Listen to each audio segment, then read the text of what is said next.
आज विशेष कार्यक्रम के अंतर्गत श्री अमित शर्मा जी द्वारा रचित एक काव्य पाठ लेकर प्रस्तुत हूँ, जो कुछ इस प्रकार है।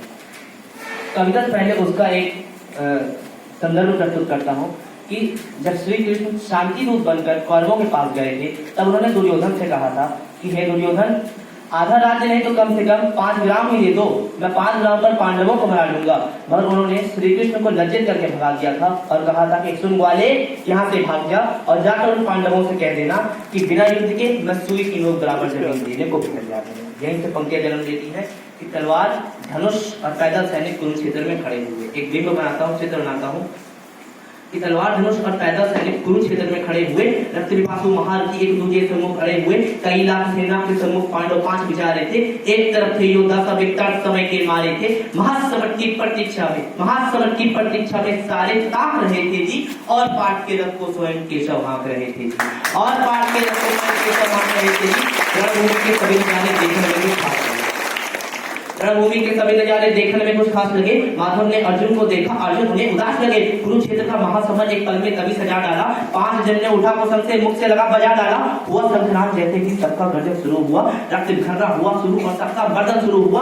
कहा किसने उत्पात और एक आग को मीच डला, गांडी पर रख बाणों को, प्रत्यंचा को खींच डला। और आज दिखा दे रणभूमि में योद्धा की तासीर यहाँ इस धरती पर कोई नहीं है अर्जुन के जैसा। इस धरती पर कोई नहीं है अर्जुन के जैसा भी यहाँ। सुनी बात माधव की तो अर्जुन का चेहरा उतर गया। एक धनुर्धारी की विद्या मानो चूहा उतर गया। बोले पाठ सुनो गाना, जितने ये सबको समूह खड़े हुए हैं, हम तो इनसे सीख कर सारे भाई पड़े हुए हैं। इधर खड़े बाबा भीष्म ने मुझको बोध खिलाया है, गुरु द्रोण ने धनुष बाण का सारा ज्ञान सिखाया है, सभी भाई पर प्राण उठाया कुंती माता हमारी ने, कभी कोई नहीं छोड़ी थी फिर भी माता गंधारी ने। ये जितने गुरुजन खड़े हुए हैं सभी पूछने लायक है। माना दुर्योधन दुशासन थोड़े से नालायक है। मैं अपमान क्षमा करता हूँ कि मैं अपराध क्षमा करता हूँ, बेशक हम ही छोटे हैं, ये जैसे भी है आखिर माधव सब ताऊ के बेटे हैं। ये जैसे भी हैं आखिर माधव सब ताऊ के बेटे हैं। और छोटे से भूभाग के खातिर इतने बड़े राज्य को एक धर्म से भटका हुआ योद्धा अर्जुन जमीन का एक टुकड़ा बदलाते हैं और भगवान से कहते हैं कि छोटे से भूभाग की खातिर हिंसक नहीं बनूंगा मैं, स्वर्ण त्याग कर अपने कुल का विध्वंसक नहीं बनूंगा मैं। अरे खून सने हाथों को होता राजभोग अधिकार नहीं, परिवार मारकर गद्दी मिले तो सिंहासन स्वीकार नहीं, और रथ पर बैठ गए अर्जुन मुंह माधव से मोड़ दिए और आंखों में आंसू भरकर गांडीव हाथ से छोड़ दिए। गांडीव हाथ से जब छूटा माधव भी कुछ अकुलाए थे। केशव ने सोचा इसने तो बेइज्जती करा दी, इससे अच्छा मैं शंखनाद नहीं करता। मगर भगवान कभी अपनी बेइज्जती सहन नहीं करते। उन्होंने शिष्य पाठ पर गर्व हुआ, मन ही मन छछाए थे।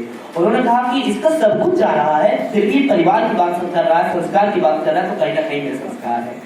कि गांडीव हाथ से जब छूटा माधव भी को चकुलाए थे। श्रीपाठ पर गर्व हुआ, फिर मन ही मन हर्षाए थे। मन में सोच लिया अर्जुन की बुद्धि न करने दूंगा, समर भूमि में पाठ को कमजोर नहीं पड़ने दूंगा। धर्म जाने की खातिर एक अभियान शुरू हुआ। उसके बाद जगत गुरु का गीता ज्ञान शुरू हुआ। एक नजर में रणभूमि के कंकड़ डोल गए माधव। टकटकी बांधकर देखा अर्जुन, एकदम बोल गए माधव, पाठ मुझे पहले बतलाते, मैं सब बात नहीं करता। तुम सारे भाइयों की खातिर कोई भी बात नहीं करता। पांचाली के तल पर लिपटी साड़ी खींच रहे थे वो दोषी, वो भी उतने ही हैं जबड़ा बीत रहे थे जो। घर की इज्जत तड़प नहीं, कोई दो टोक नहीं बोले। पात्र भोग को लगन देकर गंगा पुत्र नहीं बोले। तुम कायर बनकर बैठे हो, ये बात नहीं बेचती है। संबंध होली से लिखा रहे जो लोग यहाँ आ रही है। हे पांडु के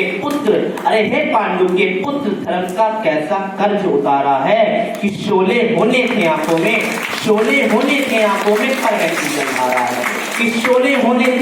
पर बहती जलधारा है। और गांडीव उठाने में पाठ जितनी भी देर यहाँ होगी, इंद्रप्रस्थ के राजभवन में उतनी अंधेर वहां होगी।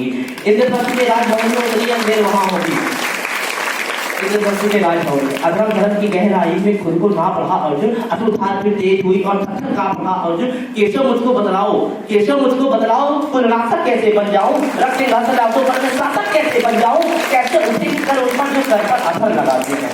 कर का मतलब होता है हाथ, अधर का मतलब होता है होठ। जब मेरे हाथों को चूमते हैं उन पर हाथ कैसे उठाऊं, कि कैसे उठे कि कर उन पर जो कर पर अधर लगाते हैं, करने को जिनका स्वागत इधर इसमें जुड़ जाते हैं। इन्हीं करों ने बाल काल में सबके पैर दबाए हैं, इन्हीं करों को पकड़ करों में पिता में हम मुस्काए हैं, और अपने बालों की नोक जो इनकी ओर करूंगा मैं। केशव मुझको मृत्यु दे दो, इससे कोई मरूंगा मैं। केशव मुझको मृत्यु दे दो, इससे कोई मरूंगा मैं। बात मुझे मुझे न कभी पाप दिखाई देता है। माधव इस रणभूमि में बस नाम दिखाई देता है, माधव इस रणभूमि में बस नाम दिखाई देता है।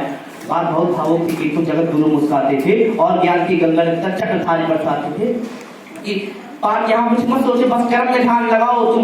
बाद में देखे क्या होगा ये मत अनुमान लगाओ तुम ना जीवन देने वाले नहीं मारने वाले हो, मैं जीत तुम्हारे हाथों में तुम नहीं हारने वाले हो। तुम ना जीवन देने वाले नहीं मारने वाले हो, मैं जीत तुम्हारे हाथों में तुम नहीं हारने वाले हो। ये जीवन दीपक की भांति यूं ही चलता रहता है, पवन वेग से बुझ जाता है वरना जलता रहता है। मानव बस में शेष नहीं कुछ, फिर भी मानव डरता है। अरे वे मरकर भी अमर हुआ जो अमर की खातिर मरता है, वे मरकर भी खत्म हुआ जो धर्म की खातिर मरता है।